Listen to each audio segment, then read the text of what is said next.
Hai hello, salam sejahtera Malaysia. Selamat datang ke channel Fels Lifestyle. Terima kasih kerana terus setia dan terus bersama di dalam channel ini.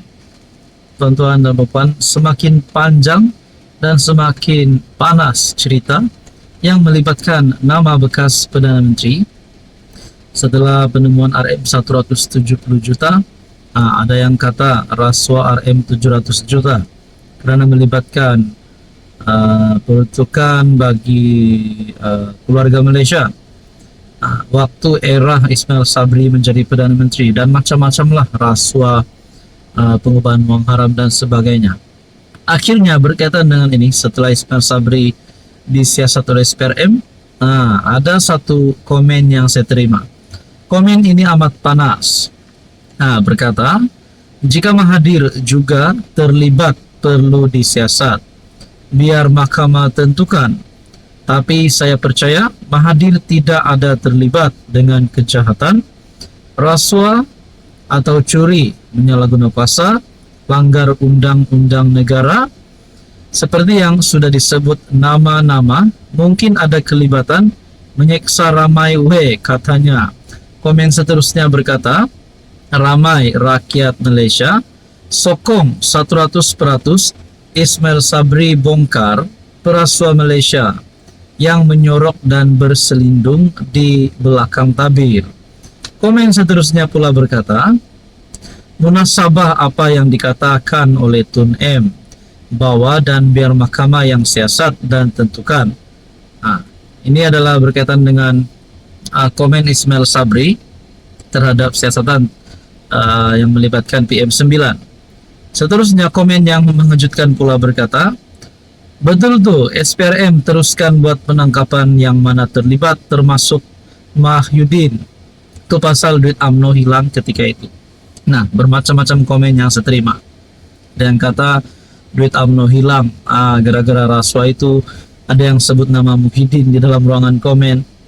Begitulah kementerian netizen. Ada saja komen. Tapi pada akhirnya kita nantikan apa sebenarnya yang berlaku, apa sebenarnya di sebalik siasatan terhadap Ismail Sabri.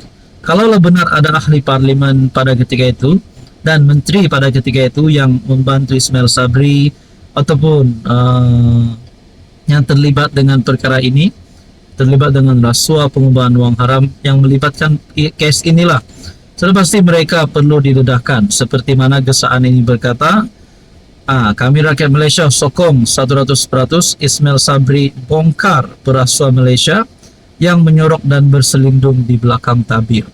Jadi pada akhirnya kita nantikan saja apa yang akan berlaku. Kalau ada pendedahan identiti, sudah pasti rakyat Malaysia mahu Ismail Sabri mendedahkan identiti tersebut. Jadi saudara-saudara yang saya amat hormati, tuan-tuan dan puan, apa komen Anda? Hai hello, salam sejahtera Malaysia. Selamat datang ke channel Fels Lifestyle. Terima kasih kerana terus setia dan terus bersama di dalam channel ini. Saudara-saudara, sebelum kita teruskan, di sini saya ada selipkan beberapa jenis produk.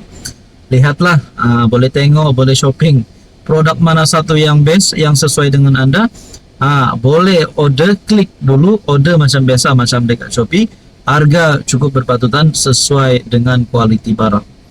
Oke, baik saudara-saudara, antara perkara-perkara di depan yang menjadi antara pilihan raya yang menjadi penantian seluruh rakyat Malaysia, terutamanya kepimpinan politik daripada pembangkang, daripada blok kerajaan, adalah PRK Dun Air Kuning. Akhirnya Perikatan Nasional dalam satu keputusan, PN umum calon PRK Dun Air Kuning selepas 20 Mac. Saya tertanya-tanyalah bagi PRK Dun Air Kuning. Kita imbas kembali pada PRU 15 yang lepas, di mana KJ antara selepas PRU 15, Khairi Jamaluddin antara yang sudah keluar daripada UMNO, ditendang keluar daripada UMNO. Begitu juga Mahathir yang kalah teruk pada PRU 15. Saya tertanya-tanya, KJ hari ini tidak mempunyai parti, manakala Mahathir pula berkawan dengan Perikatan Nasional. Adakah sekiranya Perikatan Nasional akan mengumumkan calon PRK bagi Dun Air Kuning pada selepas 20 Mac ini, adakah Tun Mahathir mempunyai harapan untuk menjadi calon? Oh, mungkin tidak mustahil juga. Begitu juga kepada Khairy Jamaluddin. Adakah KJ yang mempunyai pengaruh yang besar dan juga sosok pemimpin yang disegani dan dikenali ramai? Adakah beliau mungkin boleh ditarik masuk dalam Perikatan Nasional? Sekaligus tawaran beliau masuk PN adalah ditawarkan untuk menjadi calon PRK Dun Air Kuning. Wow, mungkin itu tidak mustahil juga kan? Nah, saudara-saudara, sedangkan hari ini KJ belum lagi menyertai mana-mana parti. Mungkin KJ akan menyertai blok kerajaan, tapi kalau KJ menyertai blok Perikatan Nasional, blok pembangkang, rasanya itu pun tidak mustahil juga. Dalam satu tulisan daripada Harapan Daily, PN hanya akan membincangkan calon blok itu pada PRK Dun Air Kuning pada minggu depan. Ketua Pengarah Pilihan Raya PN, Muhammad Sanusi, berkata, senarai panjang calon sudah diterima, melibatkan setiap sayap parti untuk diteliti. Setakat ini, banyak calon dikemukakan dan belum disenarai pendekkan nama calon berkenaan. Jadi teman-teman dan puan, menurut Anda melalui komen saya sebentar tadi, KJ ataupun Mahathir, adakah mereka mempunyai harapan untuk jadi calon bagi PRK Dun Air Kuning ini, ataupun mungkin menjadi calon bagi PRK seterusnya, ataupun mungkin mereka berdua ini buat parti baru saja? Oh, mungkin bersama dengan Syed Saddiq rasanya, ataupun mungkin bersama dengan Hisham Jalil, ataupun mungkin Hishamuddin Husin. Nah, saudara-saudara, berkaitan dengan ini apa komen Anda? Hai, hello, salam sejahtera Malaysia. Selamat datang ke channel Fels Lifestyle. Terima kasih kerana terus setia dan terus bersama di dalam channel ini. Setelah kita dikejutkan dengan beberapa beberapa cerita tentang rasuah, antara yang disebut ramai, yang terbaru melibatkan bekas Perdana Menteri ke-9. Jadi beberapa beberapa episod rasuah yang sudah kita dengar, bukan setiap hari, tapi hampir setiap masa ada saja berita tentang rasuah. Setelah pendedahan mengejutkan yang melibatkan bekas Perdana Menteri ke-9, rupanya selain PM9 yang disiasat, satu lagi pendedahan terbaru. Gempar, SPRM sahkan 2 kertas siasatan dibuka terhadap Sapura. Nah, lagi ada satu lagi berita tentang melibatkan SPRM membuka kertas siasatan. Jadi saudara-saudara yang saya hormati, sebelum kita teruskan, di sini saya ada selitkan beberapa jenis produk. Anda boleh lihat, tengok macam biasa. Shopping dekat sini pun boleh, tidak masalah. Mana satu yang ngam di hati, mana satu yang ngam di mata, boleh klik produk itu, order macam biasa, macam dekat Shopee. Harga cukup berpatutan sesuai dengan kualiti.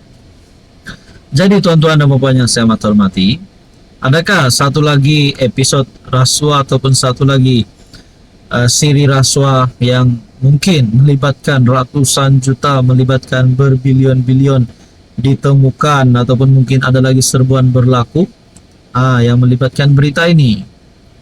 SPRM membuka 2 kertas siasatan terhadap syarikat Sapura Energy Berhad selepas didakwa terbabit kes rasuah dan penyelewengan. Sumber memberitahu siasatan dibuat selepas SPRM menerima maklumat berhubung salah laku membabitkan syarikat tersebut.